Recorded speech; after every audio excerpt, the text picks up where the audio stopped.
예, 오늘 이 말씀은 이렇게 기도하라. 이렇게 기도하라. 기도하고 시작하겠습니다. 하나님 아버지 감사합니다. 오늘도 변함없이 이 주일 예배를 드릴 수 있도록 인도해 주시고 또 귀한 말씀을 예배해 주심을 감사합니다. 너무나 깊은 진리를 우리가 사람의 힘으로는 사람의 지혜로서는 깨달을 수가 없습니다. 성령께서 이 시간 우리 각 심령에 역사하셔서 이 귀한 진리의 비밀을 깨달아 할 수 있도록 도와주시고 우리가 영의 양식을 풍족히 먹을 수 있도록 축복해 주시옵소서. 감사합니다. 예수님 이름으로 기도합니다. 아멘. 우리 기독교 신앙의 그 신앙생활의 기본이 무엇인가?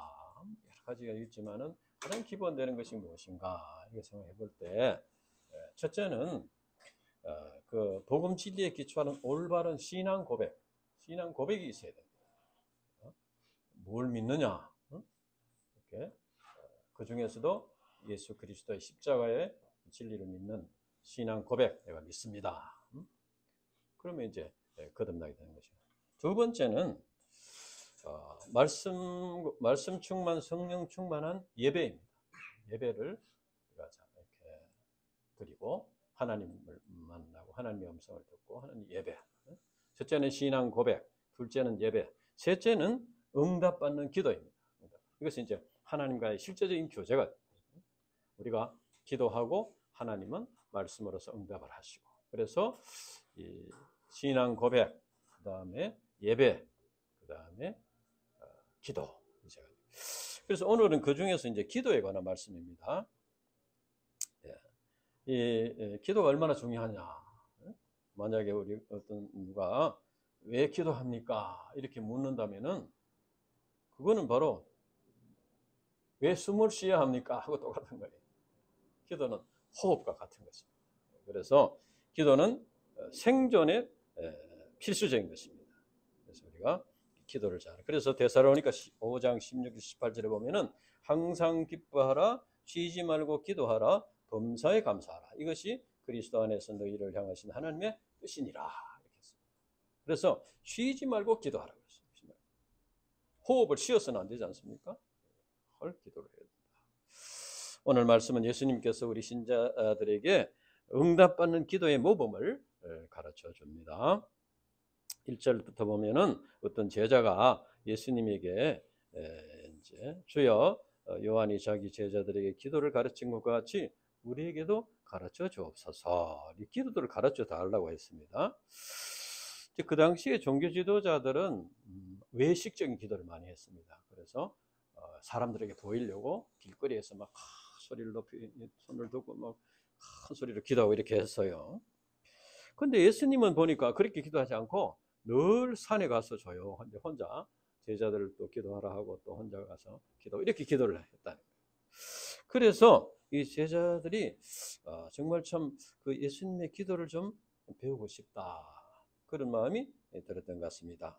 또 한편으로는 제자들이 이제 부르심을 받고 제자의 훈련을 받고 이렇게 하는데 이제 조금씩 해보니까 정말 참 자기의 그 부족함, 자기들의 부족함 때문에 영적인 소원은 있는데 부족함 때문에 정말 참 이런 주님의 제자, 열매 맺는 제자들이 될 수 있겠나, 이런 참 의구심이 들었을 수도 있습니다. 그래서 그런 예수님이 기도하신 모습을 보고 기도를 배워야 되겠다, 그런 기도의 필요성을 절감하고 기도를 배우기를 원했습니다. 그러면 예수님께서 제자들에게 기도에 대해서 무엇을 가르쳐 주셨느냐? 첫째는 기도의 대상에 대해서 말씀하셨습니다. 기도는 대상이 있어요.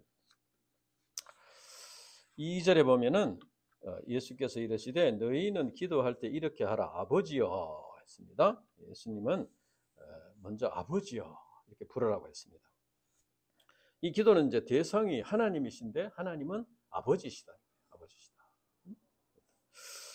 하나님께서 독생자 예수님을 십자가에 이제 내어 주심으로써 우리 죄를 사해 주시고 우리를 이제 아들로 삼아 주셨습니다. 우리를 자녀로 삼아 주셨습니다. 그래서 로마서 8장 15절에 보면은 너희는 다시 무서워하는 종의 영을 받지 아니하고 양자의 영을 받았으므로 우리가 아빠 아버지라 부르짖느니라 했습니다. 우리가 예수님의 십자가 용도를 믿고 구원받으면은 이제 하나님과의 바른 관계성을 맺게 되는데, 하나님과 바른 관계성을 맺는다는 건 뭐냐? 아버지와 아들과의 관계를 맺는다는 것입니다. 그러니까 우리 인간은 육신의 아버지에게서 태어나서 영의 아버지에게로 가는 존재다, 그런 것입니다. 태어나기는 육신의 아버지에게 태어났는데, 그 다음에 하나님을 깨닫고 예수님을 믿음으로써 하나님과 바른 관계를 맺고 하나님 아버지를 깨닫고 하나님 아버지와의 관계를 맺는 그런 존재라는 것입니다. 그래야지 그것이 정상적인 길을 가는 것이다. 그래서 이제 그래서 이제 우리가 하나님 하면은 왠지 좀 멀리 계시는 분 같고 좀 아픈 데 계시는 분 같은데, 아버지 하면은 가까이 계시는 분으로 이렇게 느껴집니다. 그래서 이제 우리를 사랑하시고 우리를 돌보시는 인격적인 분으로 이렇게 느껴집니다. 그러니까 하나님은 멀리 계시면서 우리가 잘하나 못하나 이렇게 눈을 부릅뜨고 지켜보면서 조금만 잘못하면 그냥 회초리를 때리고 그런 분이 아니고, 하나님은 우리의 삶을 이렇게 참 가까이에서 보시고 우리가 말씀도 하시고 우리의 기도도 들으시고 이렇게 또 우리의 삶을 보시고 기뻐하기도 하시고 때로는 슬퍼하기도 하시고 하는 이런 인격적인 분이시다. 그래서 우리가 이 하나님 아버지를 깨닫고 하나님과의 하나님을 만나는 것이 하나님과 바른 관계를 맺는 것입니다. 교회를 나온다고 해서 하나님과 바른 관계 맺는 게 아니고, 이 하나님을 실제적으로 이렇게 내면적으로 영적으로 이렇게 만나요. 그래서 하나님과 바른 관계를 맺고 하나님이 내 가까이 계시는 것을 이렇게 믿고 이렇게 하는 것이 바른 관계를 맺는 것이다. 그래서 기도를 하는 데는 분명한 대상이 있어야 됩니다. 그 대상이 무슨 고목나무나 바위나 이런 데서 뭐 이렇게 절을 하고 빌고 하는 것은, 그것은 자기가 대상을 만들어 놓고 이런 것일 것이다 이렇게 하고 하는 것이에요. 그러니까 그거는 참 기도의 대상이 정확하게 모르고 기도하는 것이죠. 기도는 살아계신 하나님 아버지께 드리는 것입니다. 그래서 우리가 하나님 아버지께서 어떤 분인가를 정확하게 알아야 됩니다. 하나님께서 무엇을 기뻐하시는지, 또 하나님의 뜻이 무엇인지 이것을 알아야 된다는 것입니다. 그래서 우리는 성경을 통해서 이것을 알 수 있습니다. 하나님께 성경 말씀을 통해서 하나님이 어떤 분인지 가르쳐 주셨어요. 하나님은 창조주로서 생명의 주인이시고 역사의 주관자이시고 우리 아버지가 되신다. 그래서 우리는 하나님께서 아버지가 되셔서 우리를 사랑하시고 보호하시고 우리를 돌보시고 우리의 필요를 채워주시는 그런 하나님이신 것을 믿고 하나님께 기도해야 된다. 이것이 기도의 전제입니다. 하나님에 대한, 하나님을 어떤 분인가 알고 기도해야 된다. 그 다음 두 번째는 이제 기도의 내용입니다. 기도의 내용. 예수님께서는 이제 기도의 내용을 두 부분으로 나누어서 말씀하신, 첫째는 하나님을 위한 기도입니다. 2절 보면은 이름이 거룩히 여김을 받으시오며, 거룩하다는 것은 이제 구별되다는 것이죠. 그래서 거룩히 여김을 받으시오며, 이 말은 이제 그 수동형인데 하나님을 거룩히 여기며 경배하오니 받으십시오 그런 의미입니다. 그래서 이름이 거룩히 여김을 받으시오며, 이 기도는 하나님의 이름이 세상에서 구별되게 높임을 받으시고 존경을 받으시고 이렇게 영광을 받으시기를 기도하는 것입니다. 그래서 이거는 어떤 청원 어떤 요구하는 것이라기보다는 하나님을 세상에 나타내며 하나님을 이제 거룩한 분으로 섬기겠다는 하나의 신앙 고백과 같은 것입니다. 신앙 고백이라고 할 수 있습니다. 그래서 공동 번역에 이렇게 되어 있어요. 온 세상이 아버지를 하나님으로 받들게 하시며, 온 세상이 아버지를 하나님으로 받들게 하시며, 이렇게 기도를 하는 것입니다. 그래서 이 기도는 우리 신자들이 하나님을 우리 삶의 첫 자리에 모시고 받들어서 섬기는 삶을 살기를 원합니다. 그렇게 해 주십시오.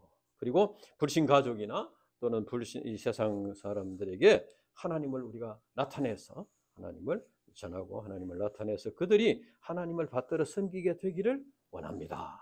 그런 기도. 그래서 이것은 이제 십계명과도 관련이 있는데 하나님께서는 이제 나 외에 다른 신을 두지 말라. 또 어떤 모양이든지 우상을 만들지 말라. 이렇게 말씀했죠. 그 말씀. 하나님의 이름을 망령되이 일컫지 말라. 그 계명과 이렇게 연관이 된다고 할 수 있습니다. 그래서 이 말씀은, 이 기도는 우리 자신이 하나님을 첫 자리에 모시고 하나님의 이름을 높이고 하나님을 영화롭게 하고 이렇게 하나님을 이렇게 아버지 하나님을 하나님으로 이렇게 받들어 섬기기를 원하는 그런 기도입니다. 그러니까 이제 이 기도를 할 때 우리가 자기를 위한 이기적인 삶을 살면서 입으로는 하나님의 이름이 거룩히 여김을 받으시오며 이렇게만 기도한다면은 그건 좀 모순된 것이 되겠죠. 그러니까 우리의 삶이 하나님의 이름을 거룩히 여김을 받는 삶이 되도록 기도하는 것인데, 그러니까 우리의 삶이 그게 이제 그대로 이루어지시는 그것을 이제 살아야 된다. 알렉산더 대왕이 알렉산더라는 이름을 가진 쫄병이 있었는데, 그래서 그 쫄병이 굉장히 좀 형편없는 짓을 하고 해서 소문이 좋지 않았어요. 알렉산더 대왕이 그 쫄병을 이렇게 불러서 가지고, 야, 너 이름을 바꿔라. 이름을 바꾸지 않으려거든. 네 삶을 바꾸라. 알렉산더라는 이름을 욕되게 하지 말라는 것입니다. 그러니까 이제 우리가 하나님을 아버지로 믿는데, 그러니까 우리 세상에서도 그렇지 않습니까? 뭐 잘못하면은 어느 집 자손이냐, 누구 자손이냐, 그 조상들이 이렇게 욕을 먹지 않습니까? 마찬가지로 우리가 하나님을 아버지로 모시고 하나님을 믿고 산다고 하는데 우리가 잘못 이렇게 하면은 우리 때문에 하나님의 이름이 오히려 이제 욕을 먹게 된다는 거예요. 그러니까 우리의 삶이 이 신자의 삶을 통해서 하나님께서 이렇게 존경을 받으실 수도 있고 영광을 받으실 수도 있고, 또 우리가 잘못하면은 우리 때문에 하나님의 이름이 욕을 먹게 되는 경우가 있다. 그렇잖아요. 요즘 이제 막 교회에서 막 싸우고 막 이렇게 막 하고 하니까 일반 신자들이 기독교를 비난하지 않습니까? 그렇게 돼서는 안 되겠다는 거지요. 그래서 이제 물론 이제 우리 신자들이 믿음으로 살지만은 연약해서 넘어지는 경우는 있습니다. 그래서 우리는 기도해야 된다는 거예요. 우리 자신이 하나님을 첫 자리에 모시고 정말 하나님을 영화롭게 하고 하나님의 이름을 높이는 삶을 살게 해주십시오. 그리고 우리의 삶을 통해서 이제 하나님의 이름이 드러나게 영광을 받으시게 해주십시오. 그렇게 기도를 해야 한다는 것입니다. 그리고 이제 2절 마지막에 보면은 나라가 임하시오며, 이것은 이제 하나님의 나라. 그래서 하나님이 어떤 지역을 말하는 것이 아니라 이것은 하나님이 통치하시는 것을 말합니다. 하나님이 통치하시는 나라. 이제 인간이 구원받고 새 생명을 얻으면은 마귀의 나라에 살던 사람이 하나님의 나라로 옮겨지게 되는 것입니다. 우리 인간은 다 이제 하나님을 안 믿었을 때는 마귀의 나라에서 살았는데 이제는 예수님을 믿음으로써 하나님의 나라로 옮겨지게 되었다. 세상에 많은 나라들이 있지만은 영적으로 볼 때는 두 나라가 있는 것이죠. 하나님의 나라와 마귀의 나라. 그러니까 사람들 중에는 뭐 나는 하나님의 나라 백성은 물론 아니지만은 그렇다고 해서 마귀의 나라 백성도 아니다. 나는 뭐 중립이다. 그렇게 말하는 사람이 있죠. 근데 그런 경우는 없습니다. 하나님의 다스림을 받지 않으면 마귀의 다스림을 받는 거예요. 그래서 이 세상은 마귀가 지배하고 있는데 마귀는 뭘로 지배를 하느냐? 죄와 죽음의 권세를 가지고 우리 인간들을 지배하는 거예요. 죄와 죽음의 권세. 그래서 이제 사탄 마귀의 지배를 받으면은 참 여러 가지 그 어두움 속에서 살게 되는 것이죠. 영적 무지와 교만과 또 운명적인 슬픔과 두려움과 절망과 이런 속에서 살게 됩니다. 그래서 또 이제 이 세상이 전부라고 생각하니까 재물에 대한 어떤 탐심이나 정욕의 노예가 되거나 뭐 이렇게 해서 좀 어두움 속에서 살게 된다. 예수님께서 오셔서 복음 진리를 전파하심으로써 하나님 나라가 임하게 되었다. 예수님의 복음 진리 영접하면은 그 사람 마음속에 하나님 나라가 임하게 되고 그 가정에 하나님 나라가 임하게 되고 그 사회에 하나님 나라가 임하게 된다. 그래서 예수님께서 때가 찼고 하나님 나라가 가까이 왔으니 회개하고 복음을 믿어라. 마가복음 1장 15절에 그렇게 말씀하셨습니다. 그래서 이제 우리 인간이 예수님의 십자가 복음지를 믿고 영접함으로써 죄 사함을 받고 거듭나게 되면은 이제는 하나님 나라에 속하게 된다. 속하게 된다는 것은 우리가 어떤 하나님 나라에 쏙 들어가는 것이 아니고 내 마음 속에 하나님 나라가 임하게 된다. 그래서 그 이제 처음에는 불신 가정이라면은 처음에는 한 사람만 예수를 믿으면은 어떤 갈등이 일어나게 됩니다. 안 믿는 사람하고 믿는 사람하고 갈등이. 그러니까 처음에는 그게 뭐 좀 어려움이 있지만은 그래서 이제 승리해서 복음 진리가 승리하게 되면은 그 온 가정의 복음 진리를 영접하게 되면 그 가정에 하나님의 나라가 임하게 된다 하는 것입니다. 그래서 이제 참된 평안을 누리고 이렇게 하게 된다. 그래서 하나님 나라가 임하도록 기도하는 것은 결국 뭡니까? 복음이 전파돼서 구원의 역사가 일어나도록 기도하는 것입니다. 우리가 우리 신자들이 예수님을 믿음으로 이제 우리 신자들이 또 예수님을 믿음으로 구원받았다고 해서 저절로 하나님 나라를 써야 되는 거 아니다. 왜냐하면 우리가 한순간 긴장을 풀고 이렇게 한눈을 팔게 되면은 마귀의 유혹에 받아가지고 하나님 나라를 잃어버린 경우가 있습니다. 예, 그래서 이제 우리가 기도를 해야 된다는 거죠. 우리 마음 속에 임한 하나님 나라가 우리가 하나님 나라를 잃어버리지 않도록 기도가 필요하다. 우리가 이제 그것을 우리 연약함을 이제 빠지지 않도록 이렇게 필요하다는 것입니다. 그 다음에 이제 예수님께서 가르치신 두 번째 기도는 우리 자신, 첫째는 하나님을 위한 기도, 하나님의 나라를 위한 기도. 두 번째는 우리 자신을 위한 기도입니다. 우리 자신을 위한 3절에 보면은 우리에게 날마다 일용할 양식을 주시옵고 이렇게 했습니다. 이것은 이제 꼭 뭐 이제 밥 먹는 것만 말하는 것이 아니고 의식주 전반에 관한 것이라고 할 수 있습니다. 그래서 이제 물론 이제 우리가 열심히 일을 해서 양식을 얻어야 되죠. 우리가 기도한다고 해서 가만히 뭐 있으면 어디서 양식이 떨어지는 건 아니고, 그런데 예수님께서 일용할 양식을 위해서 기도하라는 것은 그것은 뭐냐? 그것은 이제 근본적으로 그것은 하나님께서 주시는 것이다. 그 말이에요. 주시는 것이다. 그래서 하나님께서 우리에게 일용할 양식을 먹고 입고 살 수 있는 이런 집을 얻고 이렇게 하도록 건강도 주시고 또 합당한 직장도 주시고 또 지혜를 주시고 또 힘을 주셔서 이것을 감당할 수 있도록 해주신다.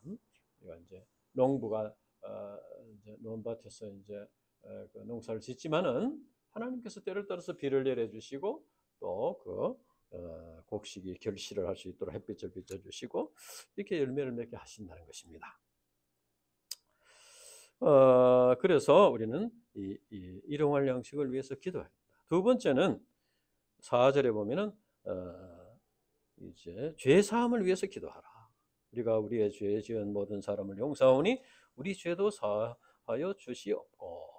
그러니까 일용할 양식을 위한 기도는 우리 육신을 위한 기도입니다. 그런데 죄 사함을 위한 기도는 우리 영혼을 위한 기도입니다. 우리가 이제 예수 믿고 이제 죄 사함을 받고 이렇게 거듭나게 되는데 아직도 이 구원이 완성되지 못한 상태에 있습니다. 그래서 많은 유혹을 받게 됩니다. 사탄 마귀의 유혹을 받게 되고 또 우리의 본성이 아직도 좀 변화되지 못한 부분이 있기 때문에 그 본성들이 나타나 가지고 이렇게 넘어지는 경우가 있다는 겁니다. 또 이제 우리가 말씀에 순종해서 뭐 이렇게 열매를 맺기도 하고 이렇게 하지만은 우리 그 삶 속에는 신앙생 속에는 그런 인본적인 것들이 있다는 겁니다. 그래서 이제 뭐 또 목자요 뭐 선교사 직분을 감당하고 뭐 이렇게 하지만은 우리의 그 이기적인 본성이 숨어 있다는 거예요. 그래서 뭐 사람들에게 인정을 받고자 하는 그런 마음이 들기도 하고, 또 참 하나님께 드리는 것이 또 아까운 그런 마음이 들기도 하고, 또 다른 신자들을 보니까 뭐 비슷하게 하는 것 같은데 뭐 이렇게 잘 되는 것 같고, 이렇게 해서 또 비교하는 마음, 시기하는 마음이 들기도 하고, 또 내 십자가는 왜 이렇게 무겁냐, 이렇게 불평하는 마음이 들기도 하고, 또 기도를 하는데 왜 소원대로 안 들어주냐, 이런 불평이 또 생기기도 하고, 여러 가지 이제 인간적인 죄악된 본성들이 있다는 겁니다. 그래서 이제 우리는 예수 믿고 구원 받았더라도 늘 우리가 깨끗한 거울과 같은 하나님의 말씀 앞에 서서 정직하게 자기 자신을 돌아보고, 또 그래서 죄를 회개하고 죄 사함을 받는 것이 필요하다. 이것은 이제 우리가 목욕을 했지만은 또 이제 다니다 보면 발이 더러워지고 손이 더러워지는 것과 같다는 것입니다. 그래서 그것을 잘 씻어야 된다. 그러니까 죄 사함을 위한 기도가 필요하다는 거예요. 그런데 여기서 보면은 이제 제자들에게 예수님께서 너희들 죄를 짓지 말라 말도록 기도하라고 하지 않고 죄 사함을 위해서 기도하라고 했습니다. 그 예수님께서 그 무슨 뜻이겠습니까? 하나님 죄를 짓지 않도록 기도해라, 열심히 투쟁해라, 이렇게 하지 않고 죄 사함을 위해서 기도하라는 것은 우리 인간이 죄를 지을 수 있는 그 연약한 존재라는 것을 예수님도 인정하신다. 그래서 죄에 빠지더라도 죄 사함을 위해서 기도해라, 이렇게 말씀하신 것입니다. 그리고 이제 우리가 우리의 죄 지은 자를 용서하오니 우리 죄도 사하여 주옵소서, 이렇게 기도하라고 했습니다. 이것은 우리가 다른 사람의 죄를 용서해야만이 우리 죄를 용서받는다, 그런 뜻이 아니고, 그것은 아닙니다. 그래서 이것은 뭐냐면은 우리가 이제 우리가 죄 사함 받는 것은 정말 값없이 예수님께서 대신 십자가에 죽으심으로써, 그가 찔리면 우리의 허물 때문이요 그가 상하면 우리의 죄악 때문이라. 예수님이 우리가 당해야 될 고난과 그 징계를 받으시고 우리 죄짐을 지고 구원하셔요. 그러니까 값없이 우리가 은혜를 받은 것입니다. 그러니까 값없이 은혜를 받았으니까 이것을 깨달은 자들은 다른 사람의 죄를 보더라도 그렇게 자기의 죄 사함 받은 것을 생각하면서 그들을 용서할 수 있게 된다는 겁니다. 용서할 수 있게 된다. 그러니까 우리가 다른 사람의 죄를 용서하는 것이 자기가 값없이 용서받은 죄인이라는 것을 인정하는 것이 된다. 마태복음 18장에 보면은 용서할 줄 모르는 종의 비유가 있지 않습니까? 자기는 1만 달란트를 막 이렇게 용서를 받고 탕감을 받았는데 자기에게 100데나리라는 종에게 아주 막 이렇게 갚으라고 감옥에 갇히고 이렇게 하다가 책망을 받는 그런 내용이 나옵니다. 예. 그래서 우리가 값없이 죄 사함을 받았기 때문에 남을 비판하면 안 된다. 그래서 남을 비판하지 말라는 말씀이 성경에 많이 나옵니다. 여러 번 나옵니다. 비판할 자격이 없다는 것입니다. 그래서 이제 그리고 이제 그러나 이제 우리가 죄악된 본성을 가진 우리가 다른 사람을 용서하는 것이 굉장히 어렵습니다. 그리고요, 자꾸 이렇게 판단하고 이렇게 정죄하고 이런 마음이 일어납니다. 그러니까 우리가 이것을 생각해 볼 때 우리가 이제 그 형제를 용서하고자 할 때 그 참 어려운 것을 우리가 느끼는 것을 통해서 우리를 용서하신 주님의 사랑이 그 얼마나 고귀한 사랑인가, 얼마나 하기 어려운 사랑인가, 이것을 얼마나 하기 어려운 사랑을 우리가 받았는가, 이것을 이제 깨닫게 되는 거예요. 그래서 우리가 값없이 죄 씻음을 받아야 할 만큼 연약한 자다. 그런 동시에 우리 다른 형제들, 다른 사람들도 마찬가지로 연약한 존재들이다. 이것을 인정하고, 그래서 예수님께서 비판하지 말라 이렇게 말씀하셨습니다. 우리는 날마다 죄를 회개함으로써 죄 사함을 받아야 하고 죄를 범한 형제들을 용서하고 그들도 회개하고 죄 사함을 받도록 이렇게 기도해야 하는 것입니다. 그리고 예수님 마지막으로 이제 4절에 보면은 우리를 시험에 들게 하지 마시옵소서. 이 시험이라는 것은 두 가지가 있습니다. 하나는 훈련을 하는 시험. 창세기에 보면 하나님께서 아브라함을 시험하사 했는데 그것은 이제 훈련하기 위한 시험이고 이 본문에 나오는 이 시험은 temptation, 유혹이라는 겁니다. 마귀가 유혹하는 것이다.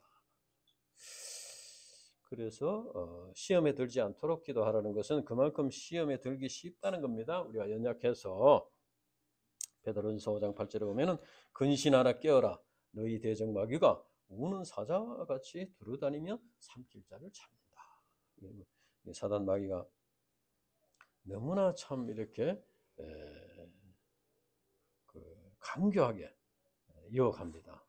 그래서 우리가 신앙생활을 하다가도 한순간 깨어있지 못하면은 유혹에 넘어갈 수가 있다 하는 것입니다.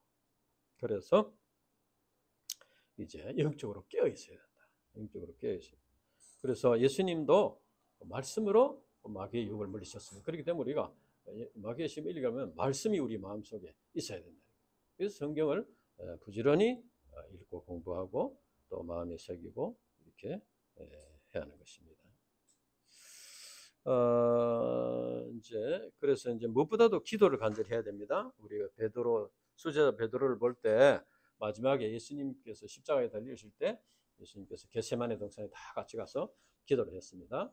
이제 세 제자를 또 따로 또 해서 예수님은 또 마지막에 한 곳에 가서 기도를 하셨는데 간절히 기도해라. 나를 위해서 기도해라. 이렇게 했습니다. 이 베드로는 이제 졸았습니다. 졸고 그 전에 예수님께서 네가 나를 부인할 것이다 하니까 예수님 주와 함께 죽을지언정 주를 부인하지 않겠나이다. 이렇게 주님에 대한 의리를 지키겠다고 큰 소리를 쳤지만은 기도를 하지 않음으로 해서 실패하고 말았습니다. 우리도 마찬가지입니다. 우리가 주님을 위해서 참 이렇게 살겠습니다. 주님을 충성하겠습니다. 주님을 따르겠습니다. 이렇게 하지만은 우리 자신 너무나 연약합니다. 그래서 기도를 해야 된다는 거예요. 우리를 시험에 들게 하지 마옵소서. 시험에 들지 않도록 이렇게 우리가 이제 물론 캠퍼스 모험 역사를 위해서 뭐 기도를 해야 되지만은 우리 자신이 시험에 들지 않고 넘어지지 않도록 기도해야 된다. 그럼 세 번째는 이제 기도의 자세입니다. 첫째는 이제 간청하는 기도입니다. 5절에서 6절에 보면은 어떤 사람이 이제 그 팔레스타인 지방에 더우니까 밤에 여행을 많이 하는데 밤늦게 친구가 왔는데 먹을 것이 없었습니다. 그래서 그 옆집의 친구한테 이제 빵을 이제 구해서 주는 그런 내용이 나옵니다. 그래서 이제 문을 두드리니까 그 친구가 벌써 이제 밤이 늦어서 벌써 잠자리에 들었는데 거기에 보면은 문이 이미 닫혔고 아이들이 나와 함께 침실에 누웠으니 일어나 줄 수 없노라 하겠느냐. 내가 너에게 말하노니 비록 그 때문에 인하여서는 일어나 주지 않을지라도. 이 말을 보면은 그만큼 친한 사이가 아니라는 거예요. 친한 사이가 아니더라도 그 간청함을 인하여 일어나 줄 것이다. 이렇게 말했습니다. 여기서 간청함이라는 것은 이제 우리 한라어 원어는 성경 중에 여기만 나오는 단어라고 합니다. 여기서 이제 부끄러움이 없는 뻔뻔스러움. 킹 제임스 버전에는 importunity, 끈질기게 요구하는 것이고 또 다른 번역에 보면은 persistent, 아주 집요하게 NIV 우리 성경에 보면은 shameless audacity. 이게 좀 어려운 단어인데 이것은 이제 부끄러움이 없는 무례함이라는 것이. 부끄러움이 없는 무례함. 그러니까 이건 뭐 이 간청함이라는 것은 뻔뻔스러울 정도로 끈질기게 집요하게 참 매달리는 상대방이 무례함을 느낄 정도로 이렇게 강구하는 그런 것이 말하는 것입니다. 사실 우리가 이제 하나님의 자녀라고 하지만 우리 자신의 삶을 이렇게 보면은 하나님을 슬프시게 하는 경우가 많습니다. 그러니까 우리가 하나님께 기도할 자격이 있나 할 정도로 우리가 부족합니다. 그렇기 때문에 우리가 참 자의식이 들기도 합니다. 그러나 부족하더라도 염치불구하고 좀 무례한 요구를 하나님께 간청하는 기도를 드려야 한다. 이 사람이 이렇게 간청한 기도를 드린 것은 그 친구를 정말 사랑합니다. 배고 왔는데 배가 얼마나 고프겠습니까? 자기에게 줄 것은 없고, 그러니까 그 친구를 정말 사랑하는 마음에서 이렇게 간청한 기도를 드렸다는 것이죠. 체면이 많은 사람이라면 뭐 좀 두드려 보다가 소식이 없으면 그냥 또 뭐 할 수 없다 하고 이제 포기할 수도 있지만은, 그러나 그런 미지근한 그런 자세로서는 기도 응답을 받을 수 없다는 것입니다. 우리는 하나님께 나아가서 염치불구하고 뭐 하나님께 별로 한 것도 없고 좀 부족한 게 많지만은 염치불구하고 참 간청하는 기도를 드려야 합니다. 성경에 간청하는 기도의 대표적인 기도는 아브라함의 기도입니다. 사실 아브라함도 실수를 많이 했습니다. 그렇지만은 조카 롯을 위해서 뭐 50명에서 차차차차 줄여가면서 10명까지 줄여가면서 기도를 했습니다. 결국 하나님께서는 소돔과 고모라를 심판하시는 가운데 아브라함을 기억하사 롯을 그 엎으시는 중에서 내보내셨더라, 이렇게 했습니다. 기도를 응답해 주신 것이. 또 사무엘서에 보면은 한나의 기도가 있습니다. 한나는 아들이 없어서 참 여러 가지 고통을 당했는데 성전에 올라가서 간청하는 기도를 했습니다. 얼마나 간청 기도를 했든지 대제사장이 보니까 술이 취한 사람 같이, 술이 취해서 막 무슨 뭐 중얼중얼 하는 사람 같이 보일 정도로, 그 정도로 기도를 간절히 했습니다.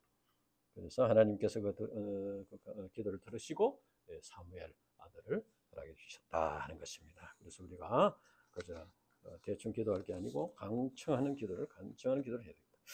두 번째는 이제 우리의 그 삶을 통해서 기도해야 됩니다. 기도를 한 번 그저 한두 번 반짝하고 끝이는 게 아니고, 우리가 9절 10절 같이 읽어보겠습니다. 9절 10절 시작. 내가 또 너희에게 이르노니 구하라 그러면 너희에게 주실 것이요 찾으라 그러면 찾아낼 것이요 문을 두드리라 그러면 너희에게 열릴 것이니 구하는 이마다 받을 것이요 찾는 이는 찾아낼 것이요 두드리는 이에게는 열릴 것입니다. 여기서 이제 구하는 것은 입으로 구하는 것이죠. 이렇게 해주십시오. 이제 기도하는 거. 그다음에 찾는 것은 이제 손발을 움직여서 찾는 것입니다.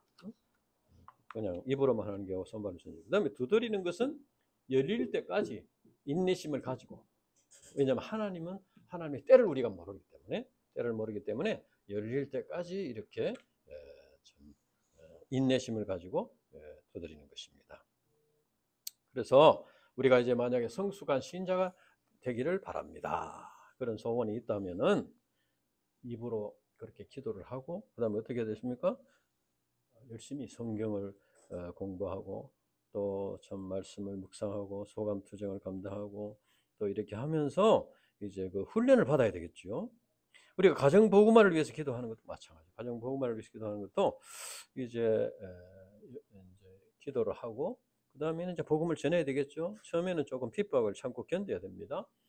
그래서 하나님의 때를 기다리면서 꾸준히 기도해야 된다. 우리가 캠퍼스 선교를 위해서 기도한다면은 캠퍼스에 나가서 참 이렇게 양들을 만나고 그래서 기도하고 이렇게 도전하고 또 도전하고 열릴 때까지 이렇게 하는 것입니다. 우리 종선 목자는 이 말씀을 공부하면서 그러면 구하고 찾고 두드리면은 구하는 이가 받을 것이요 찾는 이가 찾아낼 것이요 두드리면 열릴 것이니라 했는데, 그러면은 무엇이나 그저 구하고 찾고 두드리면 들어준다는 말입니까? 이렇게 물었어요. 저는 이 질문을 받고 굉장히 참 기뻤습니다. 왜냐하면은 우리 종선 목자가 이 말씀을 어떻게 적용이 되는가를 생각을 했다는 거죠. 그런 질문을 했다는 거죠. 전에 우리 아들이 성경 공부할 때 먼저 그의 나라와 그의 일을 구하라 그리하면 모든 것을 하시고, 이 말씀을 내한테 질문을 했어요. 그렇다면은 그럼 어느 정도까지 먼저 그의 나라를 구해야 됩니까? 뭐 직장도 다 지우고 그냥 뭐 해야 됩니까? 그럼 무엇이 먼저 그의 나라를 구하라 하십니까? 이렇게 물었어요.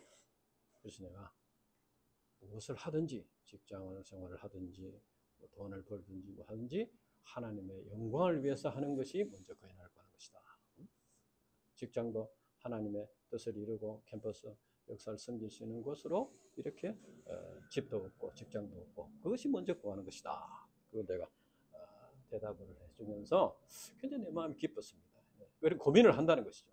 우리가 성경 말씀을 내 삶 속에서 어떻게 그것이 적용을 해줄 수 있는가, 이것을 고민을 해야 됩니다. 그래야지 그것이 내 것이 될 수 있어요. 그래서 이 말도 무조건 뭐 그냥 구하고 찾고 두드리면 다 들어준다는 게 아니고, 이것은 기도의 자세를 말하는 것입니다. 기도의 자세. 그러니까 기도의 대상, 오늘 말씀 기도의 대상이 있고 기도의 내용이 있고 기도의 자세가 있는데, 이 말씀은 기도의 자세라는 거예요. 그래서 이 기도의 대상과 기도의 내용과 기도의 자세, 이 삼박자가 잘 맞아야지 응답받을 수 있다. 삼박자라는 것은 무슨 신학적인 용어는 아니고 내가 그냥 그렇게 불러본 겁니다.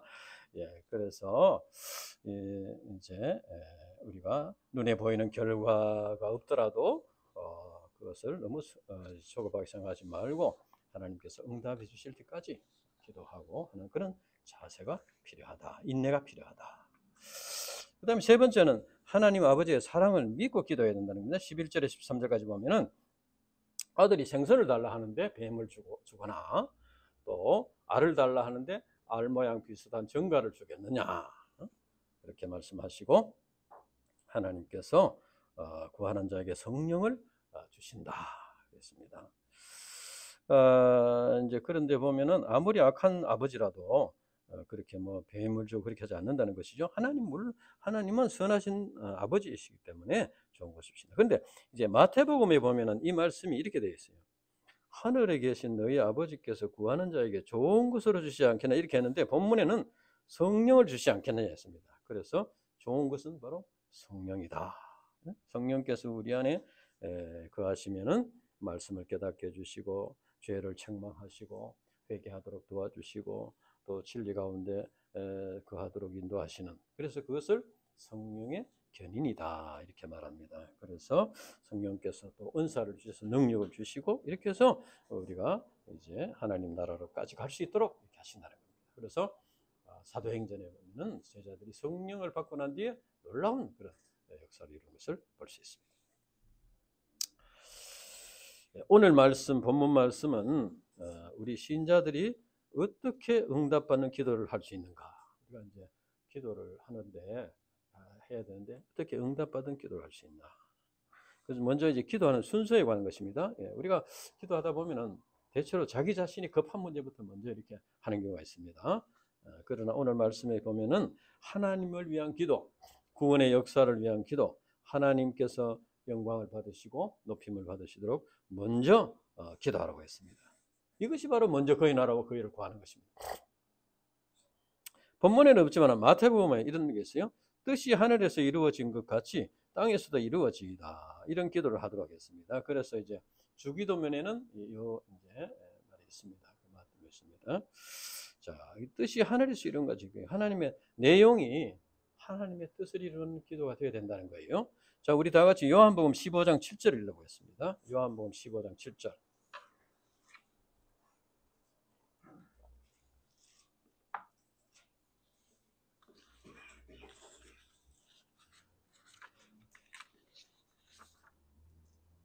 요한복음 15장 7절 다 찾았으면 같이 한번 읽어보겠습니다. 시작. 너희가 내 안에 거하고 내 말이 너희 안에 거하면 무엇이든지 원하는 대로 구하라, 그리하면 이루리라.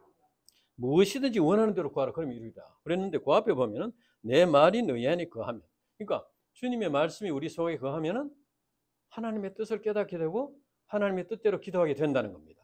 자기 욕심을 회개하고, 그러니까 무엇이든지 구하는 대로 될 수밖에 없는 거예요. 그러니까 이것은 하나님의 뜻을 잘 깨닫고 그 뜻대로 기도해야 된다는 겁니다. 그럴 때 응답해 주신다. 그래서 우리가 이제 응답받는 기도를 드리기 위해서는 기도의 대상에 대한 올바른 그 신앙이 있어야 되고, 그 다음에는 이제 그러니까 하나님에 대한 올바른 지식, 올바른 믿음 있어야 되고, 그 다음에는 그 기도의 내용이 하나님이 원하시는 것이 되어야 된다는 겁니다. 하나님이 기뻐하시는 것이 되어야 된다. 자기 욕심대로 어떤 계획을 세워놓고 그것이 이루어지도록 뭐 이렇게 열심히 이제 기도하면은 하는 것은, 그것은 이제 하나님의 능력을 이용하는 것밖에 되지 않죠. 그래서는 응답받을 수가 없다. 그래서 우리는 우리 자신에게 두신 하나님의 뜻이 무엇인가? 우리 가족에 두신 하나님의 뜻이 무엇인가? 우리 교회에 두신 하나님의 뜻이 무엇인가? 이것을 먼저 이렇게 깨달아야 됩니다. 성경을 공부하는 것이 바로 그거 깨달으려고 하는 것이죠.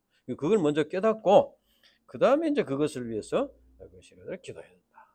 그다음에 기도의 자세는 간청하는 기도, 또 우리의 삶을 통해서 꾸준히 하나님의 때가 될 때까지 이렇게 인내하는 그런 기도를 해야 된다는 것입니다.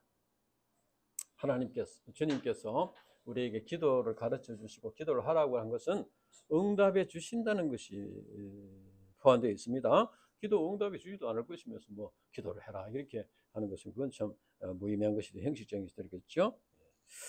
물론 이제 하나님께서 우리가 원하는 대로 다 지어주시는 건 아니지만은 또 때로는 또 우리가 원하는 것과는 또 다른 방향으로 이렇게 거꾸로 이렇게 되는 경우도 있고 이렇게 됩니다. 그렇지만은 이제 주님께서 그렇게 말씀하셨잖아요. 좋은 것으로 주시지 않겠느냐. 이것은 무슨 뜻입니까? 너희가 원하는 대로 주시지 않겠느냐가 아니고 좋은 것으로 주신다는 겁니다. 그래서 내가 원하는 대로 안 됐더라도 결과가 그것이 좋은 것이라고 믿어야 됩니다. 그렇게 되면 나중에 그것이 결국 좋은 것이라는 것이 드러나게 됩니다. 그 순간에는 내가 원하는 대로 안 됐지만은 나중에 그것을 보면은 정말 그것이 잘 됐구나 이렇게 깨닫게 된다는 거예요. 그러니까 하나님께서 어떻게 응답을 하시든지 그것은 좋은 것이다 이렇게 믿어야 된다. 그것이 하나님에 대한 올바른 자세다. 그래서 이제 우리가 하나님에 대한 어떤 절대적인 신앙, 전에도 얘기했지만 하나님은 오류가 없으신 분입니다. 하나님은 뭐 하도 기도하는 사람이 많아서 잠시 착각해 가지고 뭐 내 기도를 어떻게 뭐 잘못 들어주시고 그렇지 않다는 겁니다. 하나님은 진리 자체에 있습니다. 그래서 하나님에 대한 절대적인 신앙, 그리고 만약에 기도가 응답되지 않는다면은 그 문제는 우리 자신에게 있는 것이지 하나님에게 있는 것이 아니다. 그래서 하나님께 원망을 하든지 불평하든지 그것은 이스라엘 백성들이 하나님께 원망하다가 많은 훈련을 받았습니다. 어떤 분이 계산해 보니까 한 10번이 됐다고 해요. 그러니까 우리가 하나님에 대해서 왜 이렇게 해줍니까? 저렇게 해줍니까? 나는 이렇게 해줍니까? 하나님을 원망하거나 불평하거나 이렇게 해서는 안 된다. 그래서 하나님에 대한 우리가 절대적인 신앙, 하나님의 사랑에 대한 절대적인 신앙, 하나님의 주권에 대한 절대적인 신앙을 우리가 믿고 이제 그 하나님의 말씀을 통해서 하나님의 말씀을 통해서 하나님이 기뻐하시는 뜻이 뭔가, 원하시는 것이 무엇인가 이것을 깨달아서 이제 간청하는 기도, 하나님의 때를 기다리는 인내로서 이제 기도, 하나님이 응답해 주실 때까지 기도하는. 그래서 이제 기도의 대상과 기도의 내용과 기도의 자세 이 3박자가 딱 들어맞을 때 우리는 응답받을 기도를 들을 수가 있다.